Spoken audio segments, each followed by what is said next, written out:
Not all gamers like anime, but most anime fans love video games. Imagine then one day you, a weeb, the worst part of society, come across a video game about your favorite anime.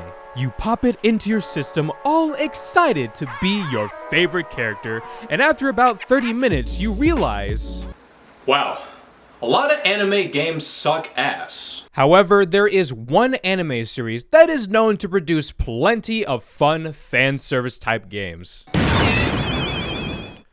Okay, make that two. Dragon Ball Z, the titan of the anime industry since the early 90s. A story about Goku, the lovable martial artist, and his never-ending quest to become the strongest in the world. Then the universe, and then the multiverse. Just like with Pikachu and Pokemon, even if you've never watched an anime before, you at least know Goku and Dragon Ball Z. The series has influenced many nerds and shonen storytelling throughout the years. Its global success has gained it a whole host of spin-offs, movies, enough collectibles to fill up the sun, and of course, video games. Released in 1990 on the NES, DBZ Kyoshu Seiin was the first game of the franchise, a simple role-playing game where you play through the story. As years passed, the games have evolved to better reflect the core aspect of why we love this series so much. An enriching story about the importance of perseverance, acceptance, and kindness?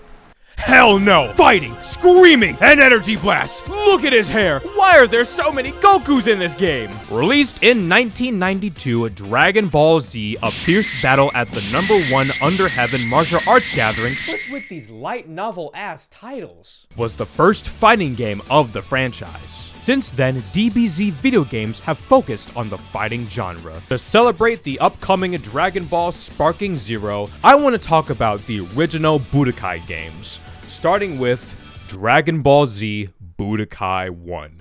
So how do you play Budokai 1? Released in 2002, Budokai is a pretty simple fighting game. With access to 24 characters and 9 different arenas to choose from, you fight in a 1v1 2D style arena where the goal is to simply throw hands. Certain characters also have the ability to transform like in the show and use special moves depending on the button command, like Piss Yellow Kamehameha. Budokai 1 is a game that really hones in on the importance of defense and patience. So my ADHD smooth chimpanzee brain has a really hard time with this game. Ain't no way Nappa's this hard. A lot of anime fighting games aren't very well balanced like say Tekken or Street Fighter, cause it's more meant for casual play. So most of the time, if you pick the main character, you're probably gonna win.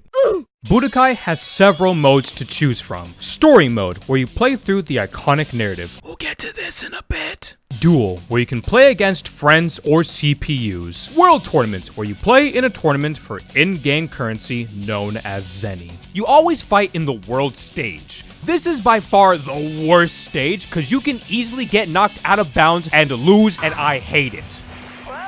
Let's sell in the tournament. The last mode of the game is editing your skills. You can customize your characters using different capsules. Red capsules are for transformations and special attacks like Piss Yellow Kamehameha. The funny thing is, only Cells is blue. Blue capsules are for physical attacks, and green capsules are for buffs and debuffs. Yeah, the gameplay is pretty straightforward. I mean, it's an early PS2 game with really not a whole lot to do, but how well does it truly capture the story of Dragon Ball Z?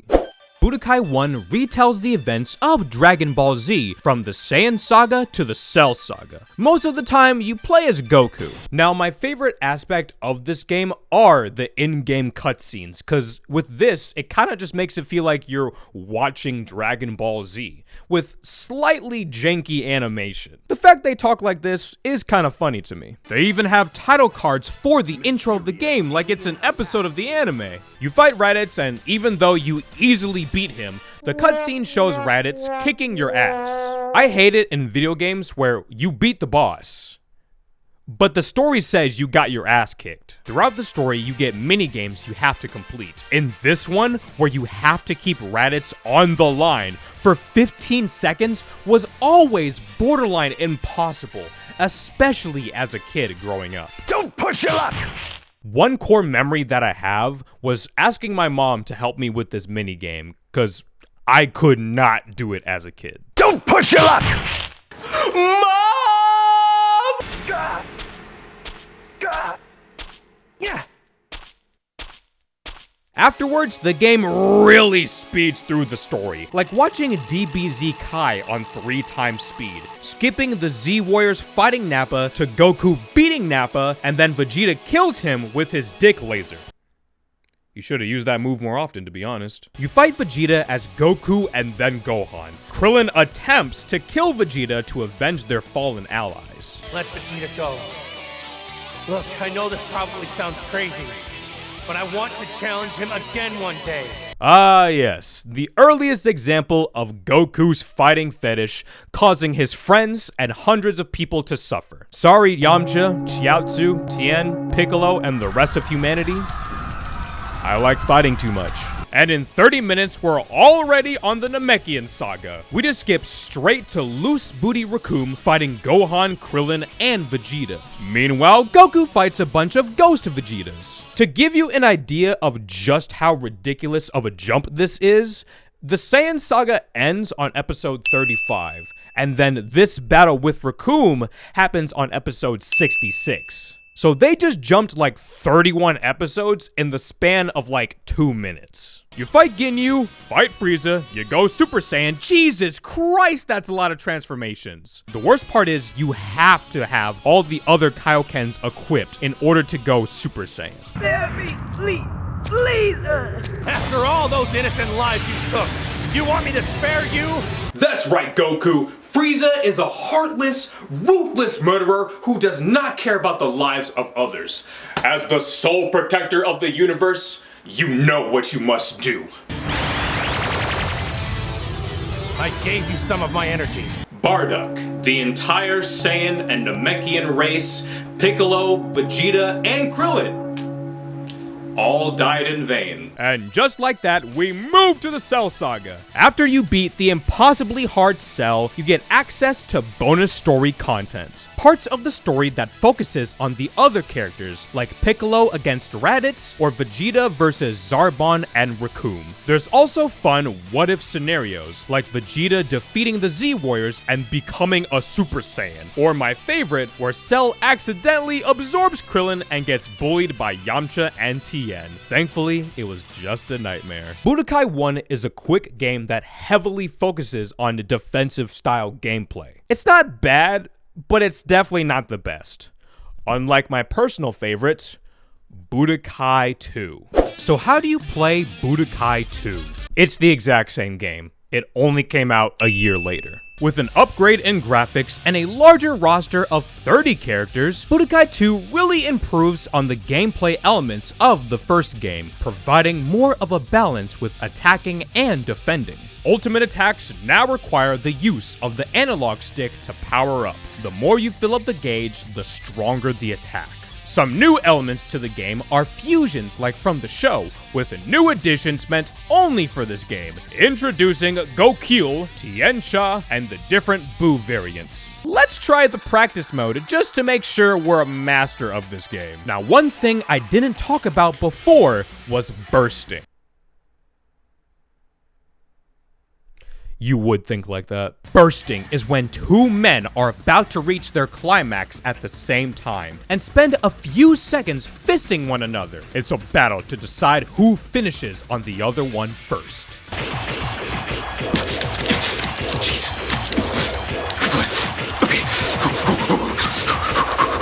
Oh man, that was really intense. My forearms are on fire. All in all, Budokai 2 is pretty much the same game with a few new additions. But how about its story?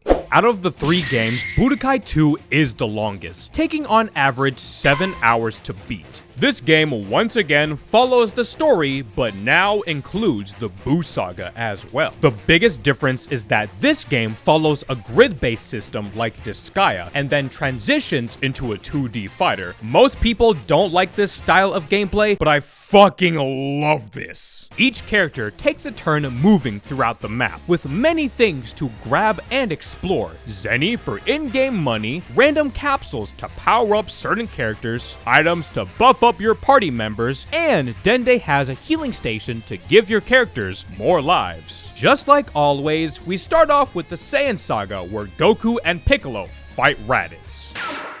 Whoa! What is Nappa doing here?